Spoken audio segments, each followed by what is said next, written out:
Assalamualaikum warahmatullahi wabarakatuh. Alhamdulillahirabbil alamin wa bihi nasta'in wa ala umuri dunya waddin sayyidina wa maulana Muhammadin wa ala alihi washabihi ajmain amma ba'du. Alhamdulillah, kami dari kelompok 10 dapat menyelesaikan tugas membuat makalah pada mata kuliah kewirausahaan dosen pengampu Nur Syamsiah ME. Di sini kami dari kelompok 10 yang beranggotakan Dewi Alfianasari NPM 1903031012, Fenty Melasari NPM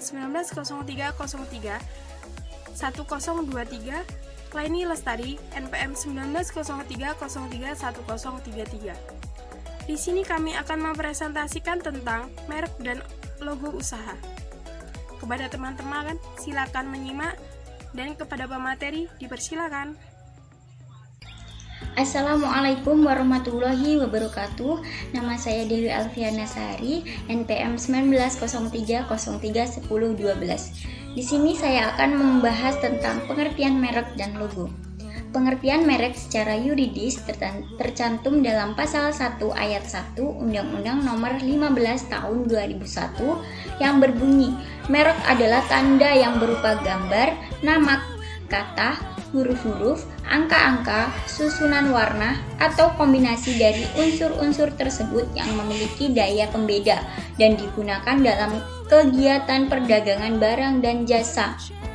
Merek adalah salah satu komponen penting dalam melakukan bisnis. Pengaturan hukum merek yang terdapat dalam Undang-Undang Merek 1961 diperbarui dan diganti dengan Undang-Undang Nomor 19 Tahun 1992 tentang merek.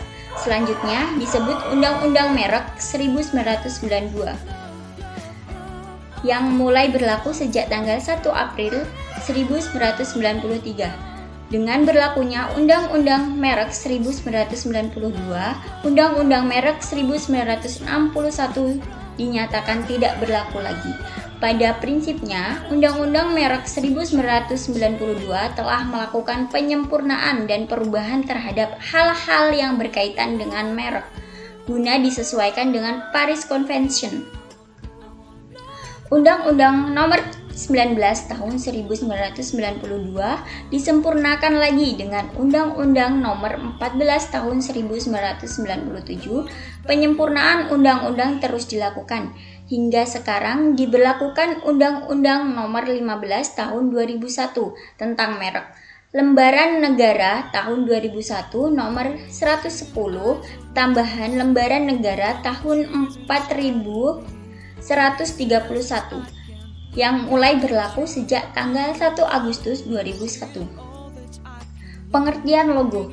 Logo berasal dari bahasa Yunani yaitu logos yang berarti pikiran atau penyajian atau tampilan nama, bentuk seragam, tulisan atau ciri khas perusahaan secara visual. Menurut Anggoro 2001, logo adalah tanda visual yang berbicara kepada konsumen melalui gambar untuk mengimpresikan nilai dan fungsi perusahaan kepada masyarakat. Menurut Frogport 2007.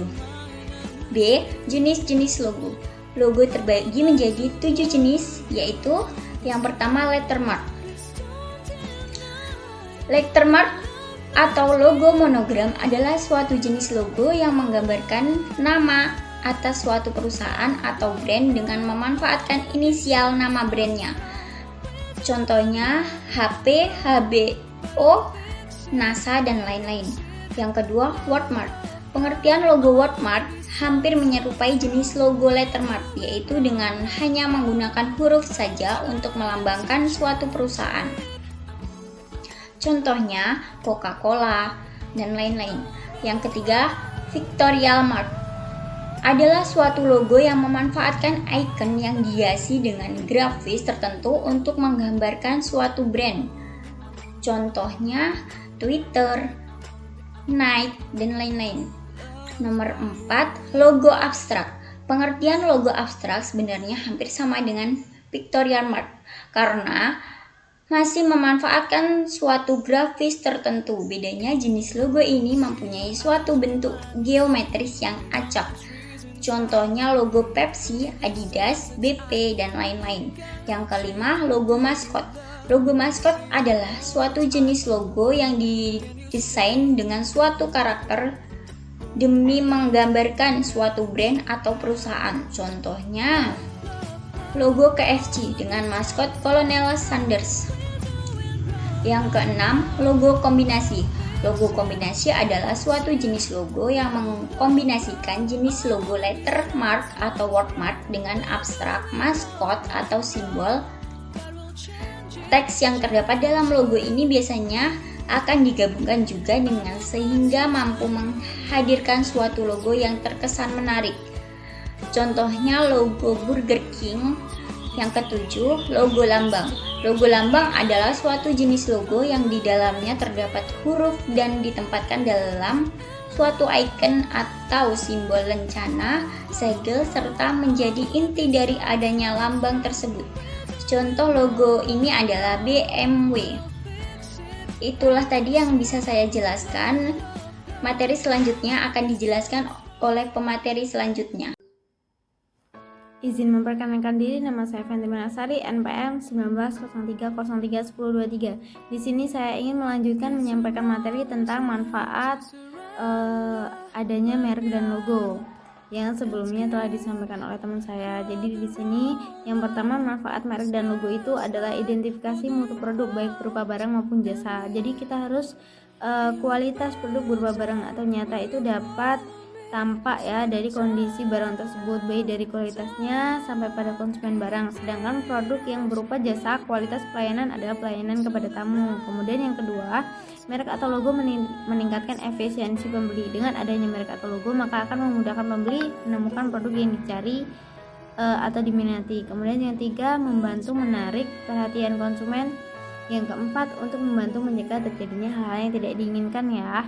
Kemudian manfaat adanya merek dan logo bagi produsen itu memudahkan penjual untuk memproses pesanan dan menelusuri masalah yang timbul.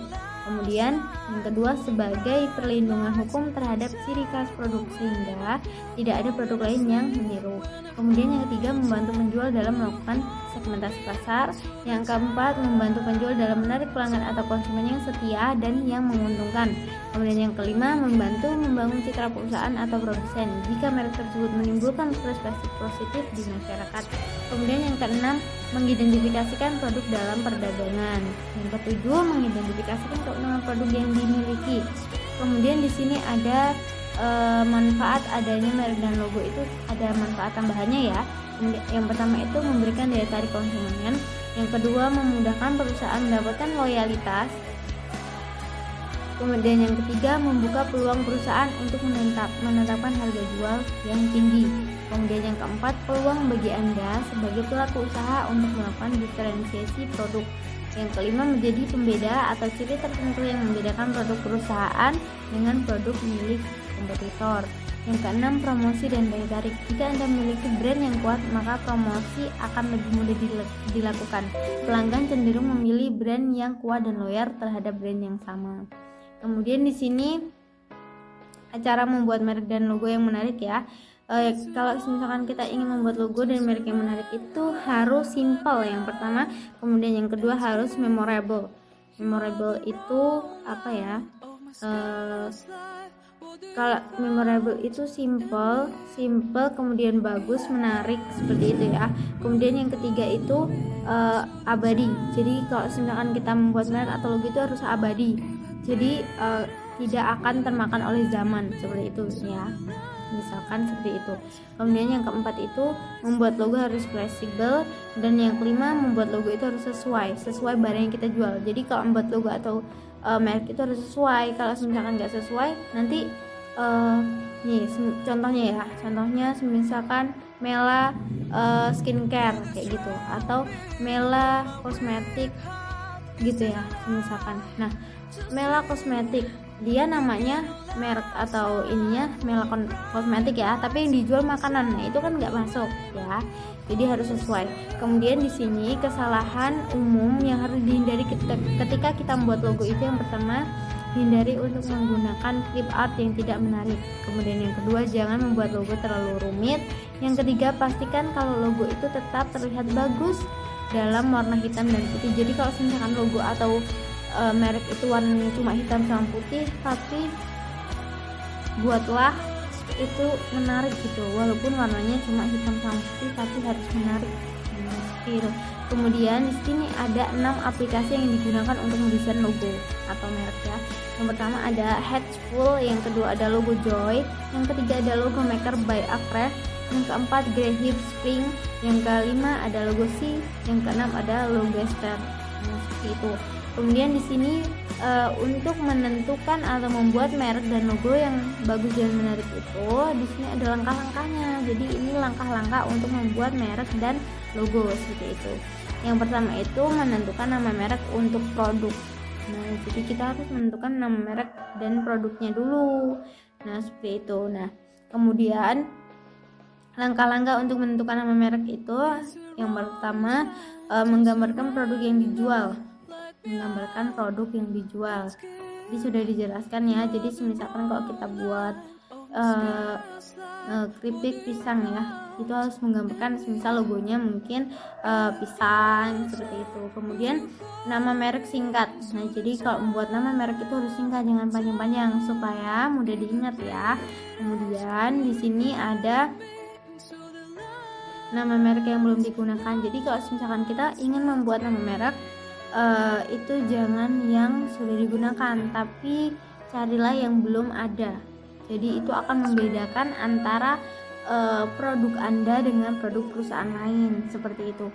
Kemudian di sini yang kedua tadi kan menentukan nama merek tuh. Nah, ini yang kedua menentukan warna merek. Nah, jadi kita harus menentukan warna merek.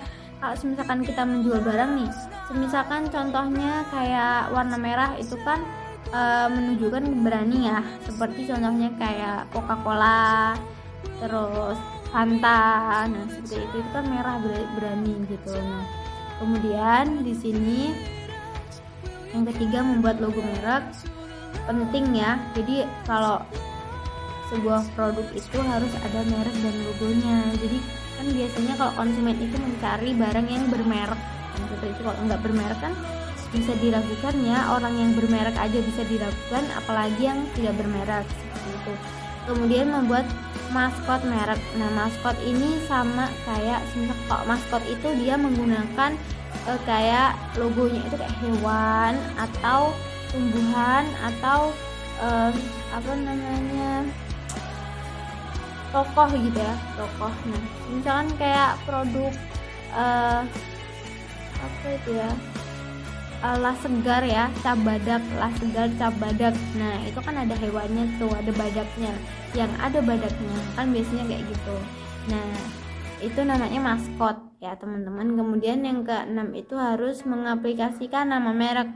Nah, di sini yang dimaksud mengaplikasikan nama merek itu kita harus mendaftarkan nama merek yang sudah kita punya, yang sudah kita bikin seperti itu. Jadi kita harus mendaftarkannya kepada pihak yang mengurus, misalkan yang ada di bidang atau yang mengurus nama merek atau pembuatan logo seperti itu.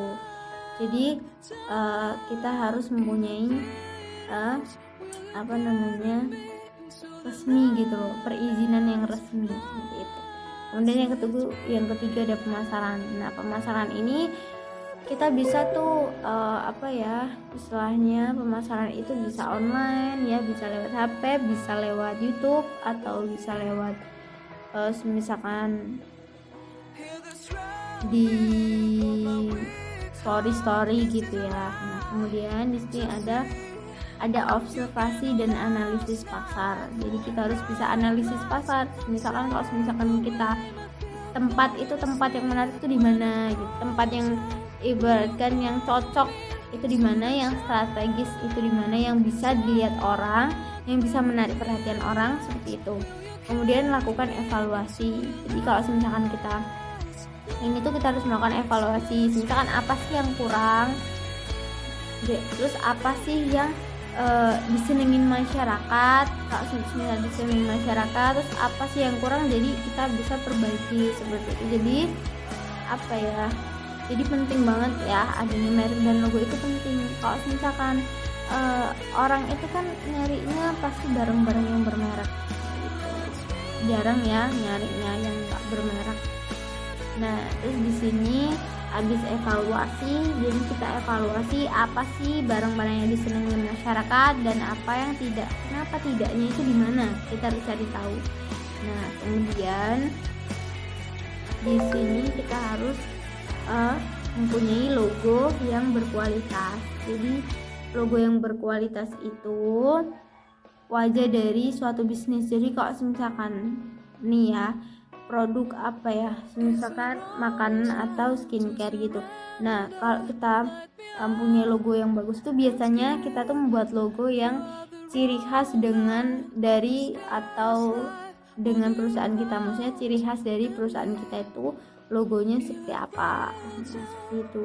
Kemudian itu kita yang terakhir itu buat slogan atau tagline ya. Maksudnya tagline itu kita harus kayak menyelipkan kata-kata atau slogan itu, contohnya kayak di Nike itu ya, itu just be it.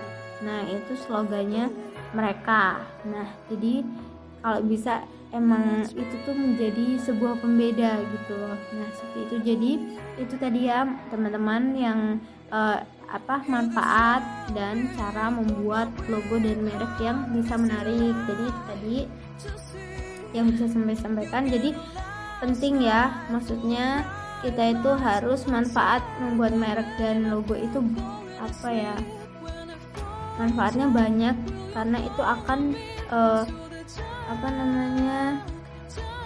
barang kita itu dijualnya akan lebih tinggi gitu loh kalau adanya merek dan logo. Kalau misalkan nggak ada mereknya, nggak ada logonya, ya gitu-gitu aja, nggak bakal menarik pelanggan, nggak bakal menarik konsumen, jadi nggak tertarik gitu loh. Kan biasanya kalau konsumen itu kan nyari barang-barang yang sudah bermerek. Kalau nggak bermerek tuh mereka kurang percaya. Yang bermerek aja bisa bohong, apalagi yang nggak bermerek seperti itu. Jadi kita harus kita sebagai pembeli juga harus pintar-pintar memilih produk atau barang ini.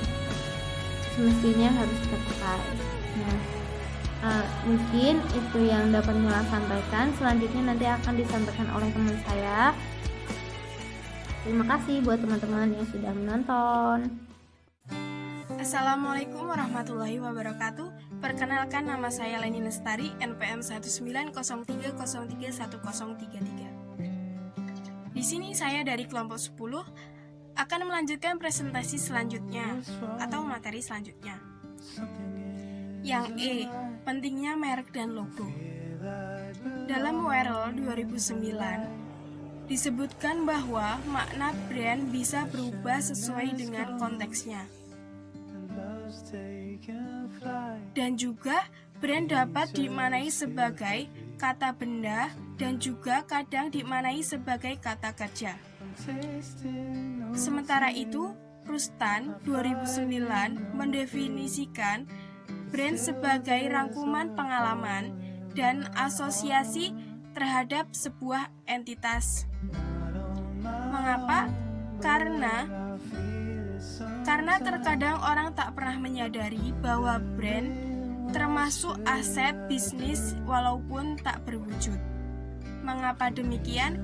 Karena peralatan dan perlengkapan semakin hari akan semakin rusak dan juga akan mengalami penurunan nilainya.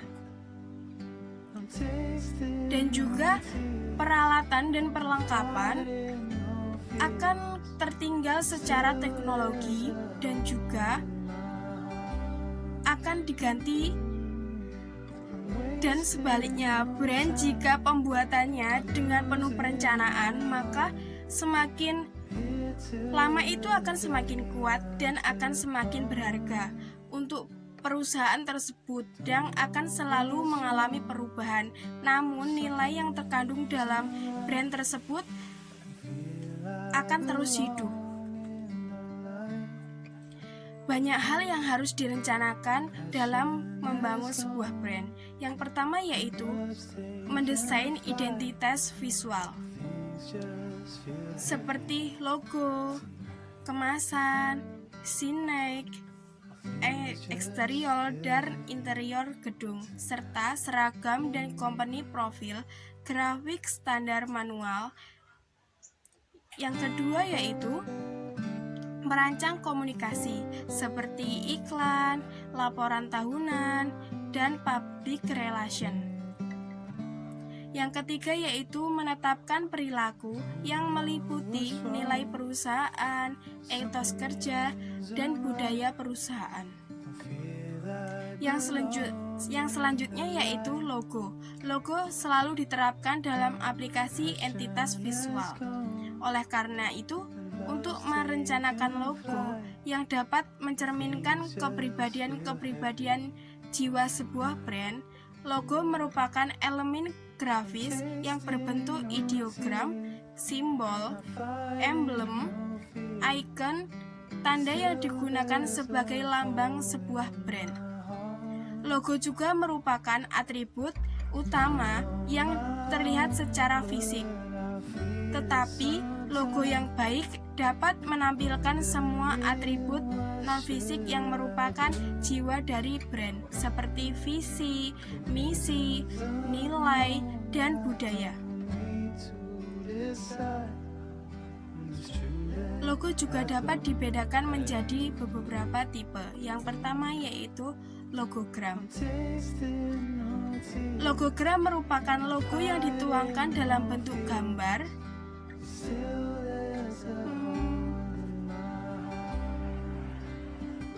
Logogram juga dapat menjadi elemen visual yang kuat dan mudah diingat oleh masyarakat. Contohnya seperti McD, Channel, dan Mercedes-Benz.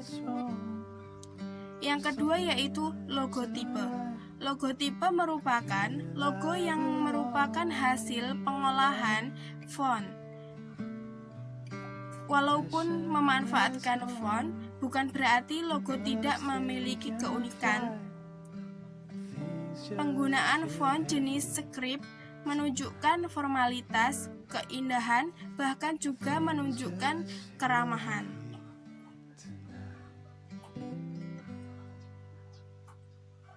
Seperti contohnya AirAsia, Nokia, Google, Coca-Cola, dan Samsung. Mengingat pentingnya logo dalam sebuah brand, seharusnya mendesain logo itu harus memiliki perencanaan yang cukup matang. Seperti yang ada di situs-situs dan juga yang ada di pinggir jalan. Mereka menawarkan harga yang cukup murah dan juga waktu yang cukup singkat. Tetapi dengan adanya hal tersebut, kita tidak akan memiliki keunikan dan juga brand tersebut tidak akan menjadi pintu gerbang dan tidak akan mencerminkan perusahaan kita sendiri.